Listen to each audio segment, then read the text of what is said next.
நண்பர்களே, உறவுகளே, இந்த போது பாருங்க முன்னாடி ஒரு பஸ். அந்த பஸ் கன்னிராஜபுரத்துல கைய காட்டுறாங்க. இந்த கன்னிராஜபுரம் ஸ்டாப்ன்றது ஒரு பெரிய ஸ்டாப் தான்.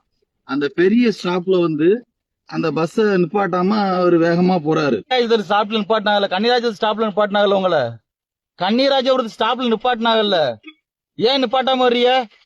கன்னிராஜபுரத்து ஸ்டாப்ல கன்னிராஜபுரம் ஸ்டாப் இருக்குல்ல, இதுக்கு முந்தின ஸ்டாப்பு அங்க நிப்பாட்டலாம்ல, நிப்பாட்ட கூட சொல்லிருக்காங்களா உங்கள? அத்தனை பேர் கையை நீட்டுறாங்க, நீங்க நிப்பாட்டாம வேகமா ஏன் வர்றீங்க? அத்தனை பேர் பொம்பளை ஆளுக்கு ஆம்பளை ஆளுக்கு அவ்வளவு பேர் கை நீட்டுறாங்க, பதில் சொல்லாம போயிட்டு இருக்கீங்க. கன்னிராஜபுரம்ன்றது வந்து ஒரு பெரிய ஊர், அதிலே நிப்பாட்ட மாட்டேன்றாங்க. இந்த மாதிரி ஒரு சில ஓட்டுநர்கள் செய்கிற தவறு எல்லா ஓட்டுநர்களையும் தவறாக நினைக்க சொல்லுது. முடிந்தவரை இந்த வீடியோவை ஷேர் பண்ணுங்கள், ஏதாவது நல்லது நடக்குதான்னு பார்ப்போம்.